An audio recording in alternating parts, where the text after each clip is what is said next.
27 अक्टूबर को गुमला के dean father रजत एक्का की मौत उनके आवासीय परिसर में स्थित एक कुएं में डूबने से हो गई थी। इस घटना को आत्महत्या और हत्या दोनों से जोड़कर देखा जा रहा है। फिलहाल पुलिस इसे सुसाइडल केस मानकर जांच कर रही है, लेकिन जिन परिस्थितियों में उनकी मौत हुई है उससे कई सवाल खड़े हो रहे हैं। लिहाजा पुलिस हत्या और आत्महत्या के बीच कड़ियों को मिलाने की कोशिश कर रही है और जांच तमाम पहलुओं को ध्यान में रखते हुए किया जा रहा है। इस बीच अब तक पोस्टमार्टम रिपोर्ट भी सामने नहीं आया है और जब तक पोस्टमार्टम रिपोर्ट सामने नहीं आती है तब तक इस बात को पुख्ता तौर पर नहीं कहा जा सकता कि आखिर फादर रजत एक्का की मौत कैसे हुई है। मंगलवार तक उनकी पोस्टमार्टम रिपोर्ट सामने नहीं आई है, लिहाजा तमाम लोग उस पोस्टमार्टम रिपोर्ट का इंतजार कर रहे हैं जिसमें इस बात का उल्लेख होगा कि आखिर उनकी मौत किस वजह से हुई है। अगर वो वजह पता चल जाएगी तो जाहिर सी बात है तमाम कड़ियां जो हैं अपने आप में वो सुलझ जाएंगी।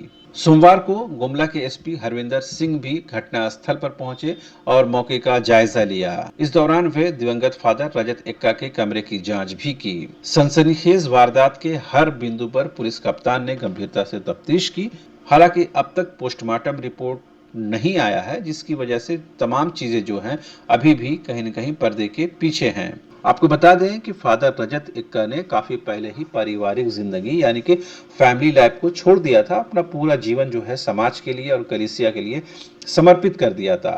तो फिर अचानक उन्हें खुद जीवन लीला खत्म करने की नौबत क्यों आन पड़ी। इस पूरे मामले को लेकर के ये भी बात सामने आ रही है कि एक अल्पसंख्यक स्कूल को लेकर के स्थानीय ग्रामीणों के साथ फादर रजत एक्का की कुछ विवाद था।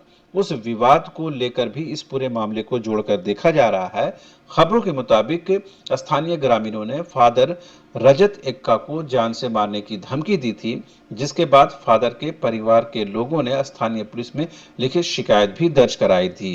लिहाजा उनके इस संदेहास्पद मौत को कई बिंदुओं से जोड़कर देखा जा रहा है, लेकिन सबसे महत्वपूर्ण यह है कि जब तक पोस्टमार्टम रिपोर्ट सामने नहीं आ जाती है तब तक कुछ भी पुख्ता तौर पर नहीं कहा जा सकता है। यही वजह है कि गुमला के एसपी हरविंदर सिंह ने मौके वारदात का जायजा लिया है और तमाम पहलुओं की जांच की है। वो इस चीज को समझते हैं, जानते हैं कि ये कितना सेंसिटिव विषय है और कितना महत्वपूर्ण विषय है, लिहाजा उन्होंने ही पूरे मामले की जांच को आगे बढ़ाने का जिम्मा उठाया है और उनके नेतृत्व में या उनके आदेश पर पूरे मामले की जांच चल रही है। फिलहाल पोस्टमार्टम रिपोर्ट का इंतजार किया जा रहा है। एक बार फिर से आपको बता दें कि 27 अक्टूबर को आवासीय परिसर से ही डीन फादर रजत एक्का का शव उनके परिसर में स्थित एक कुएं से बरामद किया गया था। बाद में यह मामला चैनपुर थाने को सौंपा गया था। उसके बाद वो जांच पड़ताल की प्रक्रिया जो है वो चल रही है। लेकिन सबसे अहम और खास बात यह है कि इस मौत को कई बिंदुओं से देखा जा रहा है, कई एंगल से देखा जा रहा है कि आखिर एक ऐसा व्यक्ति जिसने अपना फैमिली लाइफ बहुत पहले छोड़ दिया था, जिसकी किसी से दुश्मनी भी नहीं थी, आखिर उनको इस तरह से सुसाइड अगर उन्होंने की है तो सुसाइड की नौबत क्यों आई है।